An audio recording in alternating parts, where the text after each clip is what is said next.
આગળ વધીએ આપણી સાથે આજે જે મેનેજમેન્ટ જોડાઈ રહ્યા છે ટાટા પાવરના મેનેજમેન્ટ છે ઓવરઓલ રિઝલ્ટ્સની ઉપર વાતચીત કરવા માટે કંપનીના એમડી અને સાથે જ સીઈઓ જોડાઈ ચૂકે છે પ્રવીર સિન્હા આગળ आउटलुक और प्रॉस्पेक्ट्स पर शेयर करने માટે गुड आफ्टरनून सर, बहुत बहुत शुक्रिया मेरे साथ जुड़ने के लिए। सबसे पहले इन टर्म्स ऑफ जो क्वार्टरली रिजल्ट्स है उसके ऊपर मैं बातचीत करना चाह रही थी। रेवेन्यू और प्रॉफिट्स काफी बेहतरीन है, मार्जिन्स के फ्रंट पे थोड़ा बहुत दबाव दिखा है जो हम लोग एक्सपेक्ट कर रहे थे उसके मुकाबले।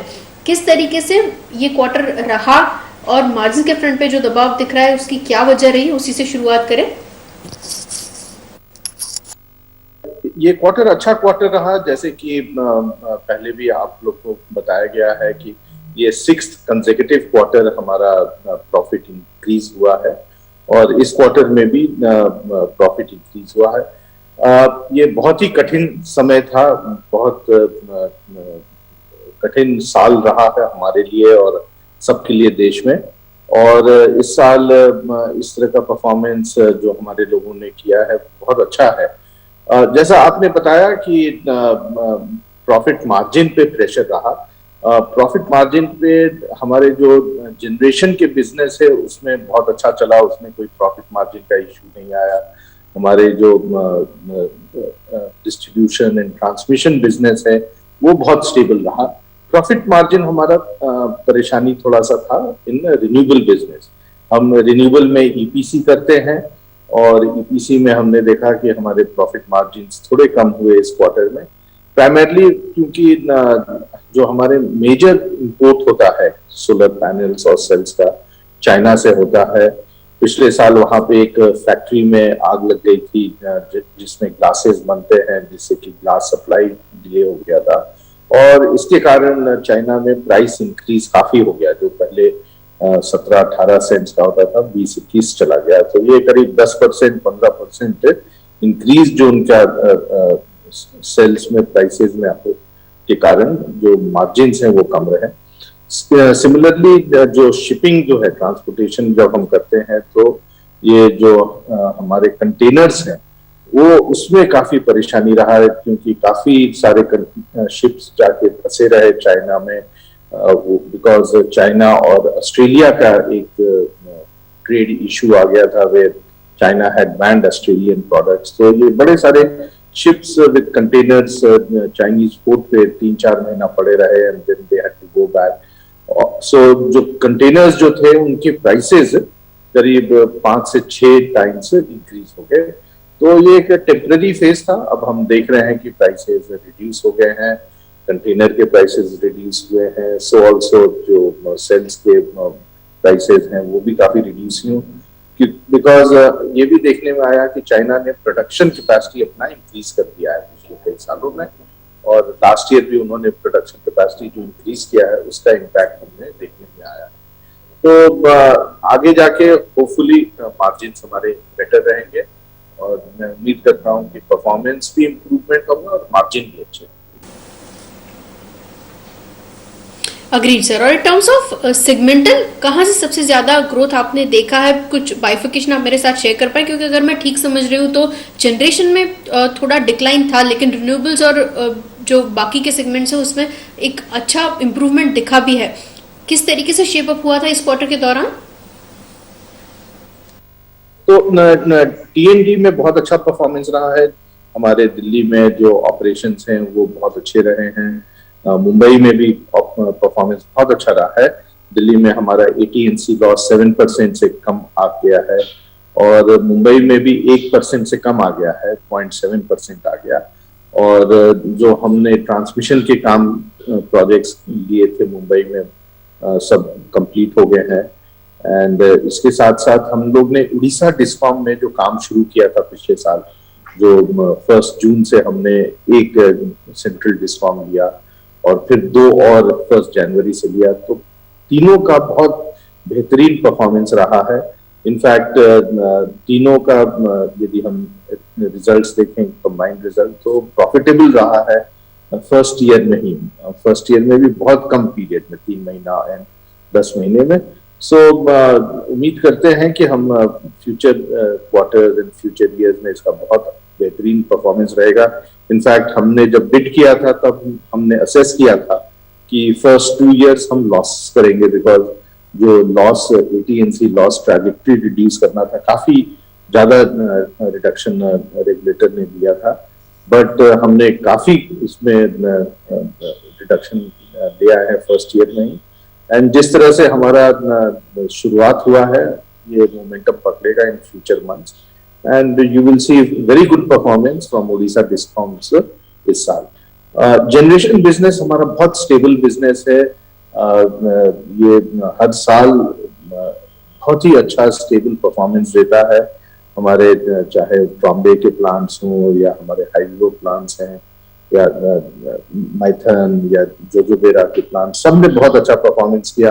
हमारा मुंद्रा प्लांट ने भी बहुत अच्छा परफॉर्मेंस किया। इंपोर्टेड कोल के प्राइसेस कम थे पिछले साल, तो हमें उसका बेनिफिट मिला और लॉस जो था, जो अंडर रिकवरी जो था, वो काफी कम आ गया पूरे साल में। तो ये एक बहुत स्टेबल एंड अच्छा परफॉर्मेंस रहा इन अ वेरी वेरी डिफिकल्ट।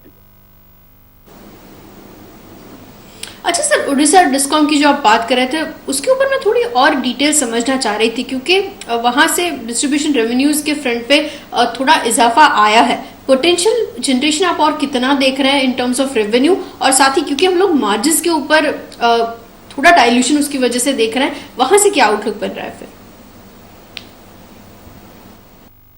तो एग्जिस्टिंग जो उड़ीसा के ये जो चारों डिस्कॉम है, आप चौथा वाला भी हमने 1 अप्रैल से ले लिया है, तो इनके जो टोटल करीब रेवेन्यू ये चारों डिस्कॉम से मिला के करीब 10-11 हजार करोड़ रहते हैं। तो ये ऐड होना चाहिए इस साल में, बिकॉज ये first full year of operation होगा चारों डिस्कॉम्स का पुट टुगेदर। और यदि हम वहाँ सेल ज्यादा कर पाए और इम्प्रूव कर पाए अपना रेवेन्यू, तो ये इससे भी ज्यादा बढ़ सकता है। तो उम्मीद करते हैं कि जो हमारा उड़ीसा का जो एग्जिस्टिंग बिजनेस है, ये सिर्फ इम्प्रूव ही होगा आगे जाके, और इसमें रिलायबिलिटी और कंज्यूमर सेटिस्फैक्शन भी इम्प्रूवमेंट आएगा। और सो ऑल्सो जो फाइनेंशियल परफॉर्मेंस है, मेट्रिक्स है, उसमें भी इम्प्रूवमेंट आएगा। सो ऑल इन ऑल एक नया एक्सपीरियंस होगा उड़ीसा के कंज्यूमर्स के लिए, उड़ीसा सरकार के लिए, और इसमें हमारी भागीदारी रहेगी उनके साथ कि हम एक बेहतर डिस्ट्रीब्यूशन सर्विस प्रोवाइड कर पाए उड़ीसा के लोगों को। Okay, agreed sir. और इन टर्म्स ऑफ रिन्यूएबल्स, ये सेगमेंट के ऊपर आगे क्या चीजें प्लान आउट हो रही है, उसकी कुछ डिटेल्स अगर आप मुझे दे पाए, क्योंकि हम लोग परफॉर्मेंस जिस तरीके से देख रहे हैं काफी बेहतरीन रहा है इस क्वार्टर के दौरान भी अगर रेवेन्यूज के कंट्रीब्यूशन की बात कर ले, पिछले साल के मुकाबले तकरीबन डबल हो चुका है, इनफैक्ट उससे भी ज्यादा।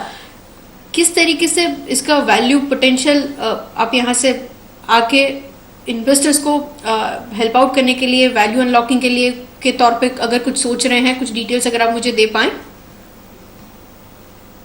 ऐसा है, रिन्यूएबल बिजनेस में हम पूरे चेन में हैं। हम मैन्युफैक्चरिंग करते हैं। पिछले साल हमने एक्सपैंड किया कैपेसिटी, जो करीब 600 मेगावाट का हम सेल्स एंड मॉड्यूल्स करते थे, उसको 1100 पे ले आए हैं। इसके साथ साथ हम ईपीसी करते हैं, हम सबसे बड़े ईपीसी प्लेयर हैं, और पिछले साल भी बहुत अच्छा हम लोग ने परफॉर्मेंस दिखाया manufacturing and EPC. 5000 crore for the first time हमने क्रॉस किया इन टर्म्स ऑफ रेवेन्यू, जो पहले 1000 करोड़ से ज्यादा नहीं होता था, और पिछले साल ये करीब 2000 करोड़ था। तो बहुत बेहतरीन परफॉर्मेंस रहा है रिन्यूएबल मैन्युफैक्चरिंग एंड ईपीसी का। इसके साथ साथ हमारे जो ऑपरेशंस हैं, वो प्लांट्स अच्छे ऑपरेट हो रहे हैं। जो हमारे लार्ज यूटिलिटी स्केल ऑपरेशंस हैं, उसमें काफी अच्छा इंप्रूवमेंट आया है परफॉर्मेंस में। इसके साथ साथ हमारे रूफटॉप एंड हमारा जो सोलर पंप है, जो हम डिस्ट्रीब्यूटेड जनरेशन की बात करते हैं, उसमें भी काफी इम्प्रूवमेंट हुआ है। सो ऑल दीज एरियाज में हम करीब सब जगह 100% improvement in terms of revenue हुआ है नंबर। बट जैसा आपको मैंने बताया, पिछला साल कोविड का साल था, बहुत ही कठिन पीरियड था। जिस तरह का हम मार्जिन एक्सपेक्ट कर रहे थे, वो हम मार्जिन नहीं बना पाए पिछले साल। बट हमारा बिजनेस स्टेबल हो गया है, अच्छे फाउंडेशंस बन गए हैं इन बिजनेस का, और आगे जाके हम देखेंगे कि ये बहुत ही अच्छा परफॉर्मेंस देगा in times to come. Agreed sir. In terms of solar power, क्योंकि वहां पे भी आप काफी एग्रेसिवली आगे प्लान आउट कर रहे हैं, अपडेट्स क्या है, कुछ शेयर कर पाए अगर? तो जैसा कि आपको बताया कि पिछले साल हमने एक्सपेंशन किया और करीब 300 करोड़ का हमने उसमें इन्वेस्टमेंट किया, जो एक साल के अंदर ही हमने इन्वेस्ट करके उसको प्लांट को लगा दिया और ये प्लांट फुली फंक्शनल हो गया है। और जो एक्सपेंडेड कैपेसिटी है उसके बेसिस पे हम मैन्युफैक्चर करेंगे, हम सप्लाई करेंगे, स्पेशली जो जहां डोमेस्टिक कंपोनेंट्स का रिक्वायरमेंट रहता है जिस बिट्स में। और ये जो इंक्रीज हुआ है इससे जो बेहतर परफॉर्मेंस होगा उसका रिजल्ट हमको इस साल में देखने को मिलेगा। सिमिलरली हम ये भी एग्जामिन कर रहे हैं कि यदि हमको सोलर मैन्युफैक्चरिंग करना है, स्पेशली जो गवर्नमेंट ने इनिशिएटिव्स लिया है और फैसिलिटीज प्रोवाइड कर रहे हैं, तो उसके तहत हम लोग एग्जामिन कर रहे हैं कि एक अपॉर्चुनिटी है हमारे को, क्योंकि हम 30 साल से सोलर मैन्युफैक्चरिंग कर रहे हैं इस देश में, सबसे पुराने मैन्युफैक्चरर हैं, अभी भी हमारा टेक्नोलॉजी सबसे बेहतरीन है। सो यदि ये एक अपॉर्चुनिटी है तो इसमें हम किस तरह से और कैपेसिटी ऐड कर सकते हैं। सो टेक्नोलॉजी का, लोकेशन का, ये सब का प्रपोजल हम लोग अभी एग्जामिन करके होपफुली नेक्स्ट 3 to 4 months हम फाइनल डिसीजन ले पाएंगे और फिर डिसाइड करेंगे क्या करना है।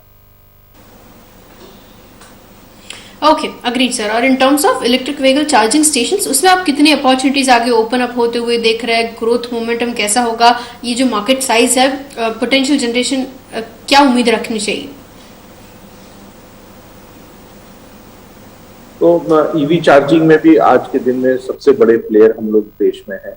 हमारे करीब 2500 ईवी चार्जर्स घर पे लगे हुए हैं, होम चार्जर। जैसे आप गाड़ी खरीदती हैं इलेक्ट्रिक व्हीकल, तो आपको एक ईवी चार्जिंग सिस्टम चाहिए घर में, तो वो हम ही लगाते हैं। कोई भी सप्लायर आपके व्हीकल के हो, टाटा मोटर्स हो या कोई भी आपके एमजी मोटर्स हो, तो हम ही आपके घर में आके लगाएंगे जो ईवी चार्जिंग फैसिलिटी है। इसके अलावा हमने पब्लिक चार्जिंग भी लगाया है, तो आज करीब हमारे 500 पब्लिक चार्जर्स लगे हुए हैं करीब 70 सिटीज में, और हाईवेज पे भी लगे हुए हैं। जैसे आप दिल्ली से चंडीगढ़ जाइएगा तो हाईवेज जो है वहाँ पे जो पिट स्टॉप्स होते हैं जहाँ पे आप रुक के खाना खाते हैं या पेट्रोल पंप्स हैं, तो वहाँ पे भी हम लगा रहे हैं। तो ये जो अभी मेरा करीब 500 है, ये करीब 3-3.5 हजार हो जाएगा by the end of the year. इसके साथ साथ हम बस डिपोज में लगा रहे हैं, या जो फ्लीट ऑपरेटर्स हैं जैसे ओला है और उबर है, इनके साथ भी हम काम कर रहे हैं। तो ये फ्लीट ऑपरेटर्स के यहाँ भी हम चार्जर्स लगाएंगे। और बस सर्विसेज जो है, जैसे कि मुंबई में आज के दिन में जो इलेक्ट्रिक बसेज हैं, उसके लिए हमने 4 लोकेशंस पे ईवी चार्जिंग फैसिलिटी लगाया हुआ है। अहमदाबाद में लगाया हुआ है, जयपुर में लगाया हुआ है। तो जैसे जैसे ये penetration of electric vehicle increase होगा इन द कमिंग ईयर, आप देखिएगा कि ज्यादा से ज्यादा चार्जर्स लगेंगे और हमारे चार्जर्स ही लगेंगे वहां पे मोस्टली, क्योंकि ये पैन इंडिया सर्विस जो प्रोवाइड करना है और कंज्यूमर को एक बेनिफिट देना है कि कहाँ पे चार्ज करना चाहिए, कैसे चार्ज करना चाहिए, क्या टैरिफ होगा। तो ये हम लोग ने एक बहुत अच्छा सोल्यूशन निकाला है, ऐप है, इसके ऊपर आप देख सकते हैं कि कहाँ आपको चार्ज करना है। So on EV charging Tata power सबसे बड़ा प्लेयर रहेगा देश में, और जैसे जैसे more and more electric vehicle types आएंगे, मोर एंड मोर मैन्युफैक्चरर्स आएंगे, ये एक बहुत बड़ा अपॉर्चुनिटी है देश के लिए to move towards clean transportation, and Tata Power will play a active role in this. बिल्कुल, बहुत बहुत शुक्रिया सर मेरे साथ जुड़ने के लिए और ये कंप्लीट डिटेल्स और पर्सपेक्टिव मेरे दर्शकों के साथ शेयर करने के लिए। विद बेस्ट रिगार्ड्स के आने वाले क्वार्टर्स और भी बेहतरीन हो। Thank you. ટાટા પાવરના કાઉન્ટરની ઉપર એક નજર કરી લો, જે પ્રમાણે રિઝલ્ટ્સ પોસ્ટ થયા, સ્ટોક અત્યારે ફ્લેટ ટ્રેડ કરી રહ્યો છે, બટ કંપનીના મેનેજમેન્ટ આપણી સાથે જોડાયા હતા ડોક્ટર પ્રવીર, અને આપણી સાથે ડિસ્કસ કરી રહ્યા હતા કંપનીના એમડી અને સીઈઓ કેવી રીતના આગળ જે આઉટલુક બની રહ્યું છે આ રિઝલ્ટ્સ બાદ। એની સાથે જ ક્વિકલી બ્રેક પણ લઈ લઈએ, બ્રેક બાદ પાછા ફરીને બાકીના કાઉન્ટર્સની ઉપર નજર કરીશું અને સાથે જ